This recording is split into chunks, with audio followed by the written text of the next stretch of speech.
لا حول ولا قوة إلا بالله العلي العظيم. أعوذ بالله من الشيطان اللعين الرجيم. بسم الله الرحمن الرحيم. ربي اشرح لي صدري ويسر لي أمري واحلل عقدة من لساني يفقهوا قولي. اللهم صل على محمد وآل محمد وعجل فرجهم. خیران عزیزان، السلام علیکم ورحمۃ اللہ.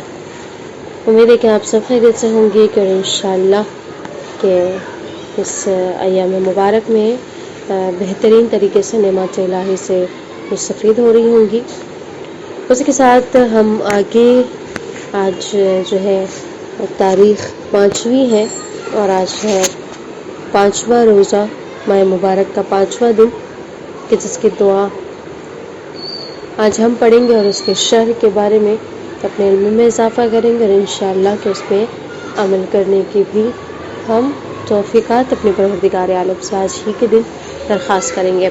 بسم اللہ الرحمن الرحیم. اللہم اجعلنی فیہ من المستغفرین واجعلنی فیہ من عبادک الصالحین القانتین واجعلنی فیہ من اولیائک المقربین برأفتک یا ارحم الراحمین. پروردگارہ مجھے اس دن میں استغفار کرنے والوں میں قرار دے اور مجھے اپنے نیک بندوں میں قرار دے جو تیری اطاعت کرنے والے ہیں، اور مجھے اس دن میں قرار دے اپنے مقرب ترین دوستوں میں اپنی مہربانی سے، اے سب سے بڑے رحم کرنے والے پروردگار. یہ ہے آج کی ہماری دعا کہ جس کا ترجمہ آپ لوگوں کے سامنے ابھی بیان کیا گیا. اس کے کچھ اہم مطالب ہیں کہ جس کی روشنی ہم ڈالتے ہوئے چلیں گے کہ یہاں پر جو دعا میں خالق کائنات سے صاحبان اور صاف میں سے قرار دیے جانے کی جو درخواست ہے، یعنی استغفار کرنے والوں میں قرار دے بندگان صالح اور مقربین بارگاہ الہی. پہلا فقرہ کہ جس کی ہم نے یہاں پر ابھی پڑھا ہے کہ اللہم اجعلنی فیہ من المستغفرین. پروردگارہ ہمیں قرار دے کہ اس میں استغفار کرنے والوں میں، توبہ کرنے والوں میں. قرآن کریم میں جو تعلیمات میں سے ہے جس کی تاکید بہت ساری آیتوں میں بہت بارہا ذکر ہوئی ہے، اور یہ وہ عبادت ہے کہ جس کے بنا پر انسان خود کو گناہوں سے منزہ کر لیتا ہے، پاک کر لیتا ہے. یعنی استغفار کرنا بھی ایک عبادت ہے، اور یہ وہ عبادت ہے کہ انسان اپنی ذات کے لیے کرتا ہے، اور اس کے ذریعے انسان کیا ہو جاتا ہے، اپنے آپ کو گناہوں سے پاک کر لیتا ہے اور اللہ کے قربت کو حاصل کر لیتا ہے. کہ جس طرح سے خود پروردگار عالم کا ارشاد گرامی ہے، بسم اللہ الرحمن الرحیم واستغفروا ربکم ثم توبوا الیہ. اور اپنے پروردگار سے استغفار کرو، اس کے بعد اس کی طرف لوٹ آؤ. یعنی اللہ کے قربت کی پہلی سیڑھی ہے کہ انسان اپنے گناہوں کی بخشش طلب کرے، اور جیسے ہی انسان اپنے گناہوں کی بخشش سب حاصل کر لیتا ہے، اس کی توبہ اللہ کی بارگاہ میں جب قبول ہو جاتی ہے تو پھر کیا ہوتا ہے کہ انسان اس مرحلے پہ جاتا ہے جہاں پر قربت الہی حاصل ہوتی ہے. اپنے پروردگار سے استغفار کرو، اس کے بعد اللہ کی طرف لوٹ آؤ. توبہ کیا ہے؟ یعنی اصل استغفار کے بعد کی منزل ہے، کیونکہ استغفار خدا کی بارگاہ میں کیا ہوتا ہے، گزشتہ گناہ یعنی جو گناہ ہم کر چکے ہیں ماضی میں، اس کی بخشش طلب کرنی ہوتی ہے. اور توبہ یعنی یہ ڈفرینس ہے استغفار اور توبہ میں. استغفار یعنی ہمارے کیے ہوئے گناہوں کی بخشش طلب کرنا، اور توبہ کیا ہے، آئندہ گناہوں کو نہ کرنے کا مصمم و محکم ارادہ کرتے ہوئے خالق کائنات کی بارگاہ میں لوٹ آنا. انسان جب کوئی گناہ انجام دیتا ہے تو حکم الہی کی نافرمانی کے بنا پر کیا ہوتا ہے، بارگاہ احدیت میں سے دور ہو جاتا ہے. یعنی انسان کے اندر جب برائی آتی ہے، گناہ انجام دے دیتا ہے، اس کے روح میں اثر آتا ہے اور روح خدا کے قرب کو سے دور ہو جاتی ہے. لیکن اگر بندہ اپنے گناہوں سے اگر شرمندہ ہو کر واپس استغفار کر لے اور توبہ انجام لیتا ہے تو دوبارہ خالق کائنات کی بارگاہ میں لوٹ آتا ہے. لہذا خالق کا حکم ہے وَتُوبُوا إِلَى اللَّهِ جَمِيعًا أَيُّهَا الْمُؤْمِنُونَ لَعَلَّكُمْ تُفْلِحُونَ. اے صاحبان ایمان، تم سب اللہ کی بارگاہ میں توبہ کرتے رہو، امید ہے کہ تمہیں فلاح و نجات حاصل ہو جائے۔ یعنی خداوند عالم خود ہمیں یہ موقع دیتا ہے کہ تم سے اگر خطا ہو گئی ہے، تم سے اگر گناہ ہو گیا ہے تو تمہارے لیے میرا دروازہ بند نہیں ہوا ہے، بلکہ استغفار اور توبہ کرو اور میری بارگاہ میں دوبارہ سے لوٹ آؤ۔ جو گناہ کر کے انسان اس کی بارگاہ سے ہٹ جاتا ہے، دور ہو جاتا ہے، اس کی ذات سے فاصلہ بنا لیتا ہے، وہ فاصلوں کو طے کرنے کا ایک مرحلہ ہے استغفار اور توبہ کرنا۔ مولا متقیان علیہ السلام کے کلام کی روشنی میں دیکھیں کہ ایک شخص نے مثلا مولا کائنات کی خدمت میں حاضر ہوتا ہے اور سامنے سے استغفر اللہ کہہ کر استغفار کیا، تو آپ نے فرمایا تیری ماں تیرے ماتم میں بیٹھے، جانتا ہے استغفار کیا ہے؟ اس کے بعد یعنی امام نے فرمایا الاستغفار درجۃ العلیین وهو اسماء واقع على 6 معان، استغفار بلند ترین لوگوں کا مقام ہے اور استغفار کا مفہوم 6 چیزوں پر مشتمل ہے۔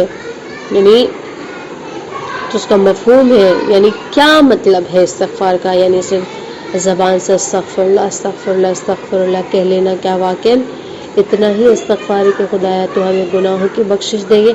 آئیں دیکھیں لسان امام سے کہ امام کیا اس کی شرطیں بتاتے ہیں۔ استغفار کی سب سے پہلی شرط کیا ہے؟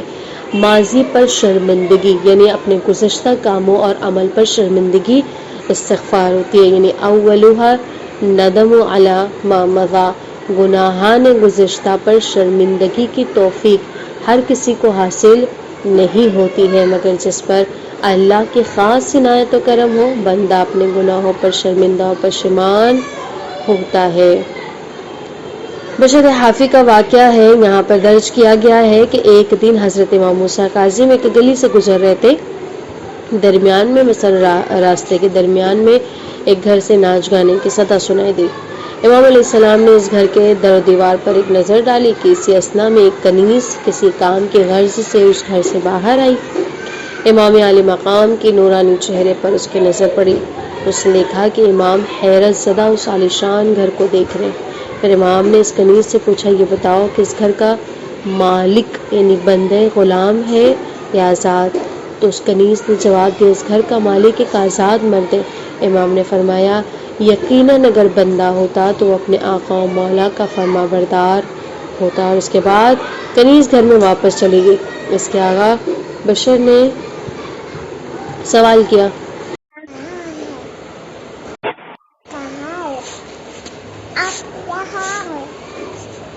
اس کے مالک نے سوال کیا اتنی دیر کہاں لگ گئی؟ یعنی وہ اتنی دیر سے جو بات کر رہی سے امام سے گفتگو کر رہی تھی، اس نے سوال کیا اس کنیز سے اپنی، تو اس نے مثلا باہر اتنی دیر لگنے کی جو سارا ماجرا بیان کیا، تو بشر نے جیسے ہی امام عالی مقام کے کلمات کو کنیز کی زبانی سنا فوراً اپنی جگہ سے اٹھ کھڑا ہوا اور بے اختیاری برہنہ پا امام کی تلاش میں دوڑ پڑتا ہے۔ امام کی خدمت میں پہنچ کر کہتا ہے کہ آقا میری جان آپ پر فدا، میں استغفار کرتا ہوں اور دوبارہ اس گناہ کو انجام نہیں دوں گا، چونکہ برہنہ پا استغفار کیا تھا لہٰذا پوری عمر اسی طرح رہ جاتا ہے۔ یعنی اسی حالت میں اس نے استغفار کیا، اس کے بعد دوبارہ اس نے کفش اپنے پاؤں میں نہیں ڈال دے، اور جس سے اس کا لقب کیا بنا؟ حافی، یعنی برہنہ پا پڑ جاتا ہے۔ یعنی حافی یعنی برہنہ پا جو رہے اسے حافی کہا جاتا ہے، اس طرح سے اس کا نام یہ پڑ جاتا ہے۔ امام نے اس کی توبہ کو قبول فرما لیا تھا اور اس کے لیے دعا کی کہ اس کے بعد بشر حافی گھر کو چھوڑ کر کہیں دور چلا جاتا ہے اور شب و روز اللہ کی عبادت اور استغفار میں مشغول ہو جاتا ہے، کہ یہاں تک کہ روایتوں میں ملتا ہے کہ وہ بیمار پڑ جاتا ہے اور طبیب اس کا حال دیکھا تو بس اتنا کہا کہ اس کا دل خوف خدا سے پانی ہو چکا۔ یعنی وہ تبدیلیاں یہاں پہ اس واقعے سے بیان ملتا ہے کہ وہ جو اثرات اس کے دل پہ پڑے اور اس کے روح پر پڑے اور جو استغفار اور توبہ اس نے کی، اس کا نتیجہ یہ ملا کہ اس طرح سے جو گناہوں میں ملوث تھا لیکن پھر بھی قرب خدا اس نے دوبارہ حاصل کر لی۔ دوسری شرط کیا ہے استغفار کی؟ آئندہ کے لیے نہ کرنے کا محکم عزم، وَالثَّانِي الْعَزْمُ عَلَىٰ تَرْكِ الْعَوْدِ إِلَيْهِ أَبَدًا۔ گزشتہ گناہوں پر شرمندگی کے بعد یہ دوسری شرط ہے کہ انسان جن گناہوں سے استغفار کر چکا ان کی طرف دوبارہ نہ لوٹنے کا محکم ارادہ کرے اور دوبارہ ان گناہوں کی طرف لوٹے جن سے توبہ کر چکا. توبہ استغفار کے ساتھ ایک مذاق ہے، یعنی انسان توبہ کرتا جائے دوبارہ وہی کام انجام دیتا ہے، تو یہ ایک مسخرہ ہے کہ گویا یا تو ہم اپنی ذات سے کرتے ہیں یا ہم یہ کہ خدا کی آنکھوں میں دھول جھونکنے کی کوشش کرتے ہیں کہ ہم کیا ہیں. یہ واقعی دیکھا کہ مثلا توبہ یعنی ایسا توبہ ہونا چاہیے جس طرح سے بشر عافی نے توبہ کی تھی. بھی تیسری شرط کیا ہے استغفار کی؟ مخلوقات کے حقوق کو ادا کرنا، پھر اس کے بعد اس طرح پاک دامن ہو جائے کہ کوئی مواخذہ نہ رہ جائے. والثالث أن تعطي للمخلوقين حقوقهم حتى جعل الله عز وجل ليس عليك تبعه. حقوق کی تقسیم بندی یہاں پر بتائی گئی ہے کہ حقوق بشر کیا ہوتا ہے. کل اعتبار سے حقوق کے دو حصوں میں تقسیم کیا جاتا ہے، اللہ کے حقوق اور لوگوں کے حقوق. اللہ کے حقوق کیا ہے؟ تمام وظائف و فرائض شرعیہ کو انجام دینا خدا کے، یعنی خدا کی اطاعت اور عبادت کو انجام دینا اللہ کے حقوق میں سے ہے. ٹھیک ہے، لیکن جو حقوق بشر ہے یعنی لوگوں کے حقوق، یعنی وہ فرائض جن کا تعلق ایک دوسرے کے انسان کے ایک دوسرے کے تعلق رکھتا ہے، یہ دو طرح کے ہوتے ہیں. ایک مالی حقوق ہے اور دوسرا ہے حقوق معنوی. مالی حقوق کیا ہے؟ جن کا تعلق مال سے ہو. مثلا اگر کوئی انسان کسی کا مال چوری کر لے، کسی کا مال ضبط کر لے، کسی کا مال بنا اجازت اس کے لے لے اور استعمال کر لے، تو جب تک اس مال کا مالک تک اسے نہ لوٹا دے، اس کی رضا نہ لے لے، تو یہ کیا ہے؟ اس وقت تک اس کی توبہ قبول نہیں ہو سکتی. یعنی جب تک بندہ بندے کو معاف نہیں کرے گا، خدا اس کی توبہ قبول نہیں کرتا. ٹھیک ہے نا. ایک یہ تھا کہ مالی حقوق. ایک ہے معنوی حقوق، یعنی جن کا تعلق انسان کی عزت و آبرو سے ہوتا ہے. مثلا اگر کوئی کسی مومن کے غیبت کرے، اس کے بارے میں اس پہ تہمتیں رکھے، اس کے بارے میں جھوٹ کہے، اس کے بارے میں چغل خوری کرے، یا یعنی یہ ساری چیزیں، یعنی جب تک وہ اس بندے کی یعنی جس کے حقوق کو اس نے پامال کیا ہے، جب تک اس سے معافی تلافی نہیں کرتا، جب تک اس کے سامنے توبہ نہیں کرتا، پروردگار بھی عالم بھی اس چیز کو قبول نہیں کرتا. زمانہ امام صادق علیہ السلام میں سچے دل سے حقیقی توبہ کرنے والے کا ایک واقعہ یہاں پہ ملتا ہے کہ علی ابن حمزہ چونکہ امام صادق علیہ السلام کے ساتھ تھے، کہتے ہیں کہ بنی امیہ کے درباری کا کاتبوں میں سے ایک شخص میرا رفیق تھا، دوست تھا، میرے پہچان کا تھا. میں نے ایک دن اس نے مجھ سے یعنی امام صادق علیہ السلام کی خدمت میں شرف یابی کی خواہش کی. میں نے اس کے لیے امام سے اجازت چاہیے. جب اجازت مل گئی تو میں اس کو لے کر امام عالی مقام کی خدمت میں حاضر ہوا. میں سلام کر کے ایک گوشے میں بیٹھ گیا، وہ بھی سلام کر کے میرے ساتھ بیٹھ جاتا ہے. پھر کہا، اے فرزند رسول، میں ایک مدت تک بنی امیہ کے دربار میں مالی امور کا حساب کتاب لکھنے والوں میں سے تھا. اس دوران میں نے حلال و حرام کی پرواہ کیے بغیر اپنے لیے خوب دولت اکٹھا کی. اب صادق علیہ السلام نے فرمایا، اگر بنی امیہ کے پاس تم جیسے بعض حساب کتاب لکھنے والے، بعض لوگوں سے مال و دولت اکٹھا کرنے والے، بعض تلوار لے کر میدان میں ان کی حمایت کرنے والے اور بعض ان کے اجتماعات میں شرکت کرنے والے نہ ہوتے تو ہرگز بنی امیہ ہمارا حق غصب نہ کرتے. تو یا امام یہ کہنا چاہتے تھے کہ اہل بیت کا حق غصب کرنے کے لیے صرف بنی امیہ یا بنی عباس ہی ذمہ دار نہیں ہے، بلکہ اس دور کے وہ تمام لوگ ذمہ دار ہیں جنہوں نے کسی نہ کسی بہانے سے ان ظالموں کی مدد کی ہے یا کرتے رہے، حتیٰ اپنی خاموشی کے ذریعے ہی کیوں نہ ہو. کیونکہ اگر لوگ ان کے ساتھ نہ ہوتے تو پھر ان کے پاس جرم کرنے کے لیے افراد ہی نہ ہوتے اور ان کی طاقت نہیں رہ جاتی. یعنی ظالم کا ساتھ دینا، ظالم کے لیے کام کرنا، یا یہ کہ ظلم کے خلاف خاموش رہنا بھی کیا ہے؟ زیادتی ہے حق اور حق پرستوں کے حق میں. جب بنی امیہ کے اس کاتب نے امام سے اپنی نجات کی راہ دریافت کی تو امام نے اسے مایوس ہونے نہیں دیا اور فرمایا، جو میں کہوں اس پر تم عمل کرنے کے لیے تیار ہو. تو وہ بھی کہتا ہے کہ ہاں اے فرزند رسول، آپ پھر امام اسے راستہ دکھاتے ہیں کہ توبہ کرو، جو کچھ تو نے اس دربار میں حاصل کیا ان اموال میں سے اگر مالکوں کو جانتا ہے تو ان تک ان کے اموال کو لوٹا دو، نہیں جانتا ہو تو ان کی طرف سے راہ خدا میں خرچ کر دو۔ اگر تو اس عمل کو انجام دے گا تو میں تجھ سے وعدہ کرتا ہوں کہ میں خدا کی طرف سے تیرے لیے بہشت کا ضامن بنوں گا۔ تھوڑی دیر تک وہ سر جھکا کر سوچتا رہا، پھر سر اٹھا کر کہتا، آقا میں آپ کے حکم پر عمل کرنے کے لیے تیار ہوں۔ علی بن حمزہ کہتے ہیں کہ پھر وہ کاتب اپنے گھر کوفہ لوٹ جاتا ہے اور امام کے حکم پر عمل کرتے ہوئے جو کچھ اس کے پاس تھا وہ سب راہ خدا میں صدقہ کر دیتا ہے، یہاں تک کہ اپنے جسم کے لباس کو بھی اتار دیتا ہے۔ علی بن حمزہ کہتے ہیں کہ میں نے اپنے چند دوستوں سے کچھ پیسہ اکٹھا کر کے اس کے لیے اور اس کے اہل عیال کے لیے کپڑے سلوائے اور گھر کے خرچ کے لیے اس کے کچھ پیسے دے دیا، کیونکہ اس کے پاس کچھ بھی باقی نہیں تھا۔ ایک دن وہ سخت بیمار ہوا تو عیادت کے لیے جب میں اس کے گھر گیا تو کیا دیکھتا ہے کہ بستر مرگ پر آخری سانس لے رہا تھا۔ مجھ کو اشارے سے قریب بلایا بھی، اکھڑتی ہوئی سانسوں میں کپکپاتے ہوئے ہونٹوں سے بس اتنا کہا، اے علی بن حمزہ، میں نے اپنا وعدہ پورا کر دیا اور ہمیشہ کے لیے خاموش ہو گیا۔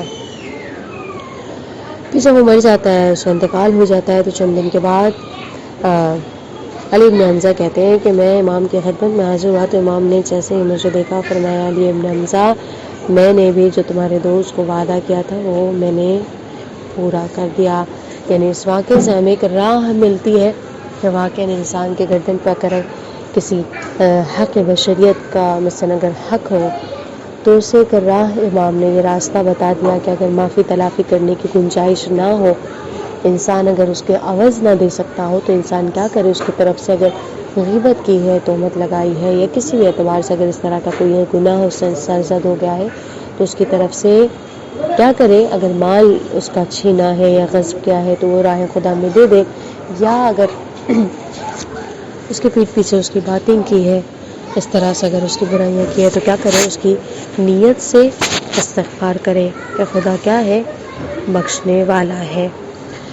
چوتھی شرط کیا ہے، ضائع کردہ فریضے کو ادا کرنا، یعنی وہ فریضہ، وہ وظائف جو ہم نے ضائع کر دیے اس کو ادا کرنا بھی کیا ہے، ایک استغفار کی شرطوں میں سے ایک شرط ہے۔ پھر پانچویں شرط کیا ہے، کھال کا ہڈیوں سے چپک جانا اور ان کے درمیان یا گوشت پیدا ہو جانا۔ والخامس أن تعمد على اللحم الذي نبت على السحت فتذيبه بالأحزان حتى تلصق الجلد بالعزم وينشاء بينهما اللحم جديد۔ جو گوشت مال حرام سے اگا ہے اسے رنج و غم سے پگھلا دینا یہاں تک کہ کھال ہڈیوں سے چپک جائے اور ان کے درمیان نیا گوشت پیدا ہو جائے۔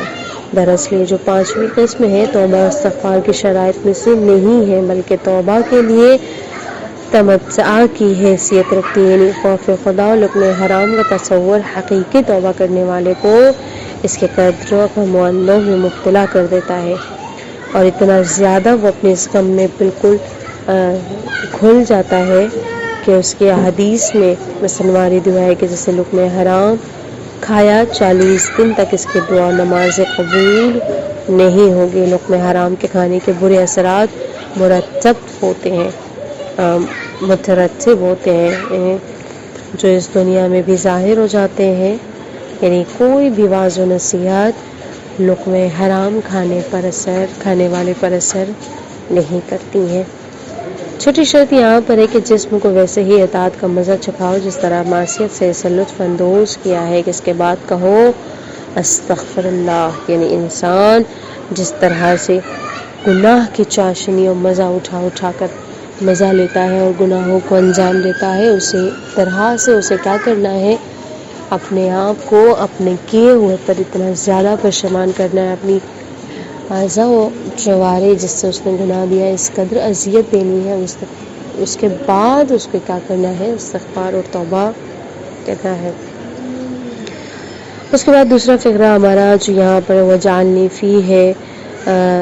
فیہ من عبادک الصالحین قانتین، عباد صالحین و قانتین یعنی اللہ کے اطاعت گزار اور نیک بندے۔ یوں تو ہر انسان اللہ کا بندہ کہلاتا ہے، مگر حقیقت میں وہی خدا کا بندہ ہے جس نے اللہ کی عبدیت کو جان و دل سے قبول کیا ہے۔ اطاعت عبادت الہی میں اپنی زندگی گزاری ہے۔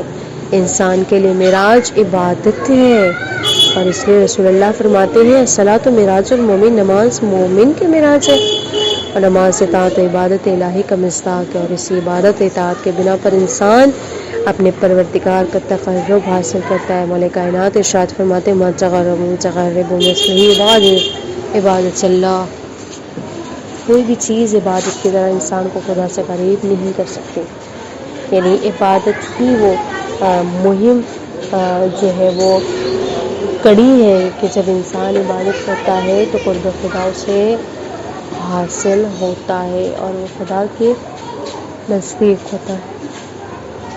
بندگان صالح کی عظمت کہ انسان کی معراج کیا ہے، اصل ابدیت میں ہے، یعنی انسان جب عبادت کے حال میں ہوتا ہے یعنی وہ معراج کی حالت میں ہوتا ہے۔ خالق کائنات نے جب اپنے حبیب کو معراج عطا کیا تو ان کے متعدد صفات میں کسی اور صفت کی جانب اشارہ نہیں کیا، بلکہ یہ کہا سبحان الذی اسری بعبدہ لیلا من المسجد الحرام الى المسجد الاقصی، پاک و پاکیزہ ہے وہ ذات جس نے اپنے بندے کو راتوں رات مسجد الحرام مسجد الاقصی تک لے گئی۔ یہ آیت کریمہ اس بات پر روشن دلیل ہے کہ رسول خدا دراصل ان کی ابدیت کی معراج ہے، یعنی ان کی بندگی کی معراج ہے۔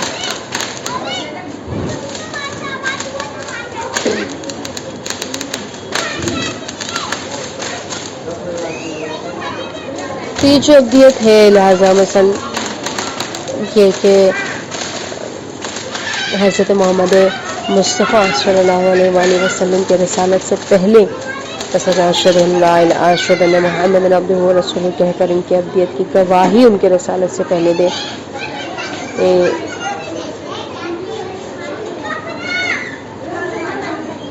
یعنی جو ہم نماز پڑھتے ہیں اس میں بہترین گواہی، بہترین ابدیت یہی ہے کہ ہم کیا کریں، اشہد ان محمد عبدہ ورسولہ، اس کے بعد ہم یہ جب کہتے ہیں کہ السلام علینا وعلی عباد اللہ الصالحین کہہ کر اللہ کے نیک بندوں پر سلام بھیجتے ہیں۔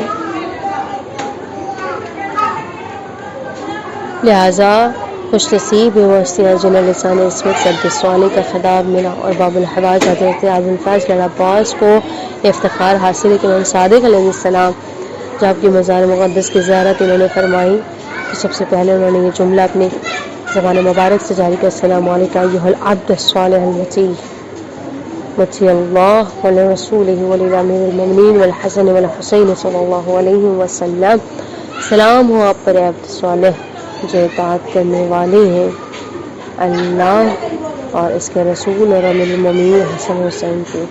آج کی اس دعا میں معبود کی بارگاہ میں ہماری یہی التجا ہے خدا ہے تو ہمیں اطاعت گزار نیک بندوں میں سے قرار دینا۔ اس کے بعد جو ہمارا تیسرا فقرہ یہاں پر ہے کہ ہم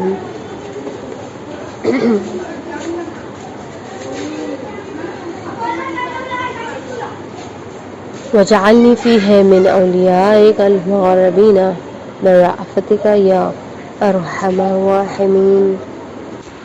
یہ جو فقرہ ہے کہ قرار دینا پروردگار عالم مجھے اولیاء مقربین میں، کہ تو کیا ہے مثلا یہاں پہ ہے کہ اولیاء کے ولی کے جمع ہے، اور عربی میں ولی کے متعدد معنی ہیں جن کا تعین جملے کے سیاق و سبق سے ہوتا ہے، یعنی بہت سارے معنی ہیں لیکن جملے کو دیکھ کے وہ اس جملے میں کیا معنی دے رہا ہے یہ ہمیں دیکھنا ہوتا ہے۔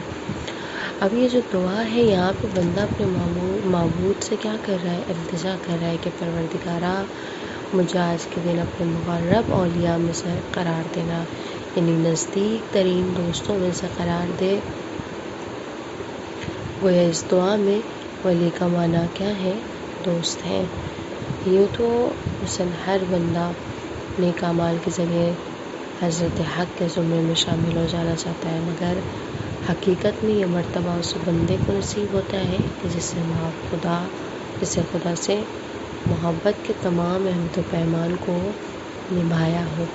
حقیقت میں اللہ کے نزدیک ترین اولیاء سے مراد وہی ہستیاں ہیں کہ جن کے لیے خدا قرآن کریم میں خود فرماتا ہے رضی اللہ عنہ ورضوا عنہ، خدا ان سے راضی ہے اور وہ خدا سے راضی ہیں۔ یہی وہ قربت و رضایت ہے جو عارفوں کو کیا کرتی ہے؟ حقیقی جنت ہے، یعنی پروردگار عالم کی جنت نہیں ہے ان کے لیے، بلکہ کیا ہے؟ اللہ کی قربت ان کے لیے بہشت ہے۔ اس قربت سے دوری ان کے لیے کیا ہو جاتی ہے؟ جہنم سے بھی زیادہ سخت ہو جاتی ہے۔ اس چیز کو برداشت ہی نہیں کر سکتے کہ ایک لمحہ بھی اللہ کے قرب سے کیا ہو؟ دور ہو۔ یہ حقیقت کی طرف مولا کائنات علیہ السلام ارشاد فرماتے ہیں: الہی و سیدی و مولایا و ربی صبرت علی عذابک فکیف اصبر علی فراقک۔ یعنی دعائے کمیل کا یہ جملہ ہے کہ امام فرما رہے ہیں: اے میرے معبود، اے میرے سردار، اے میرے مولا، میرے پروردگار، میں تیرے عذاب پر تو صبر کر لوں گا، لیکن تیرے فراق کو کیسے برداشت کروں گا؟ یعنی یہاں پر خدا کی دوری اس دردناک عذاب سے بھی زیادہ بدتر ہے امام کے لیے۔ یعنی امام کہہ رہے ہیں کہ میں اس چیز کو، اس کی سختی کو تو تحمل کر سکتا ہوں، لیکن تیری دوری برداشت نہیں کر سکتا۔ حقیقی محب اور ہر سختی کو کیا ہوتا ہے؟ یعنی جو سچا چاہنے والا ہوتا ہے وہ خندہ پیشانی کے ساتھ قبول کر لیتا ہے، مگر درد فراق کا تحمل اس کے لیے کیا ہو جاتا ہے؟ بہت زیادہ مشکل ہو جاتا ہے۔ اولیاء خدا کی منزل کیا ہے کہ جب بندہ قرب الہی کے اس مرحلے پہ پہنچ جاتا ہے کہ جہاں پر خدا کے درمیان اور اس کے درمیان کوئی بھی شے حائل نہیں ہوتی، یعنی مستقیم ایک رابطہ بن جاتا ہے، اس کا ہر عمل صرف اور صرف خدا کے لیے ہوتا ہے۔ یعنی وہ جو کچھ بھی کرتا ہے وہ اللہ کے لیے کرتا ہے، زندگی کرتا ہے اللہ کے لیے کرتا ہے، اس کا کھانا پینا، اٹھنا بیٹھنا، عبادتیں کرنا، لوگوں کے درمیان میں جینا، یعنی سب کچھ رضا الہی کے تحت کام کرنے لگتا ہے۔ خدا کریم اپنے حبیب کو حکم دیتا ہے پھر اس طرح: ان صلاتی و نسکی و محیای و مماتی للہ رب العالمین۔ پھر ایسے بندے سے جو جنگ کو خدا خود سے جنگ کے مترادف سمجھا جاتا ہے اور اس بندے کا خدا خود دفاع کرتا ہے۔ امام صادق علیہ السلام فرماتے ہیں کہ میرے جد امجد رسول اسلام نے حدیث قدسی میں نقل فرمائی کہ جس میں خدا کریم ارشاد فرماتا ہے: من اعان لی ولیا فقد ارشد لمحار بتی وما تقرب الی عبدی بمثل ما افترضت علیہ وانہ لا يتقرب الی بالنافلة حتی احبہ فاذا احببته كنت سمعه الذي يسمع به وبصره الذي يبصر به ويده التي يبطش بها ورجله التي يمشي بها إن دعاني أجبته وإن سألني أعطيته۔ یعنی جس نے بھی میرے ولی دوست کی اہانت کی گویا وہ مجھ سے جنگ کرنے کے لیے کمر بستہ ہو گیا ہے، آمادہ ہو گیا ہے، اور کوئی بندہ مجھ سے کسی ایسی چیز کے ذریعے قریب نہیں ہو سکتا جو میرے اس پر واجب کردہ عمل سے زیادہ محبوب ہو، اور بندہ مجھ سے نافلہ کے ذریعے قریب ہوتا ہے، یہاں تک کہ میں اس کو اپنا محبوب بنا لیتا ہوں۔ بس جب میں اس کو دوست بنا لیتا ہوں تو پھر میں اس کی سماعت بن جاتا ہوں جس سے وہ سنتا ہے، اس کی بصارت بن جاتا ہوں جس سے وہ دیکھتا ہے، اور اس کی زبان بن جاتا ہوں جس سے وہ بولتا ہے، اور اس کا ہاتھ قدرت بن جاتا ہوں، اس کے ہاتھ کی قدرت بن جاتا ہوں جس سے وہ مدد لیتا ہے۔ اگر وہ مجھے آواز دیتا ہے تو میں عطا کرتا ہوں۔ یعنی خداوند عالم کی جو قرب حاصل کر لے، جو اس کے لیے اعمال کو انجام دینے لگے، تو اس کا وجود ایک ایک ریزہ ریزہ وجود کا اس کا پھر کیا ہو جاتا ہے؟ خدائی ہو جاتا ہے۔ حضرت سلمان اور اللہ سے دوستی کا اثر کیا تھا؟ یعنی واقعے کے ذریعے یہاں پہ ہمیں پتہ چلتا ہے کہ جب جناب سلمان اولیاء الہی میں سے ہیں تو مذکورہ حدیث کے قدسی کے مصداق بن چکے تھے۔ مرحوم محدث نوری اپنی کتاب میں نفس الرحمن میں زینت الآیات سے نقل فرماتے ہیں کہ حضرت سلمان جب مدائن کے گورنر تھے تو مسجد کے ایک گوشے میں مشغول عبادت رہا کرتے تھے۔ لوگ ان کی سیدھی سادی زندگی سے ان کے کمزور گورنر سمجھنے لگے تھے، جس کے بنا پر مدائن کے چوروں میں ان کا ڈر نہ رہا۔ جب اس شہر میں چوری کے واقعات کی اطلاع حضرت سلمان کو ہوئی تو اپنے مسجد سے باہر اور ایک کتے پر نظر پڑی، اس کو بلایا اور اس سے کچھ کہا اور کتا دوڑتا ہوا گیا، ایک بلندی پر کھڑا ہو کر اپنے انداز میں صدا بلند کی، جس سے شہر اور کتے بھی اس کے اطراف شہر کے اور بھی کتے اس کے اطراف میں جمع ہو گئے۔ پھر وہ کچھ دیر بعد شہر کی گلیوں میں پھیل گیا۔ جناب سلمان نے پورے شہر میں منادی کے ذریعے یہ بات سب تک پہنچا دی کہ خبردار نصف شب کے بعد چوری کے ارادے سے کوئی گھر سے باہر نہ نکلے، لیکن چوروں نے اس اعلان کی پرواہ نہیں کی اور جب نصف شب ہو گئی تو بعد میں اپنے گھروں سے چوری کے لیے جب نکلے تو کتوں نے ان پر حملہ کیا اور اس طرح چوری کا مسئلہ انجام کو پہنچا۔ یعنی یہ جو واقعہ ہے اس چیز سے ہمیں معلوم پڑتا ہے کہ جب بندہ اللہ سے محبت کرتا ہے تو اللہ کی زبان بن جاتا ہے جس سے بندہ بولتا ہے۔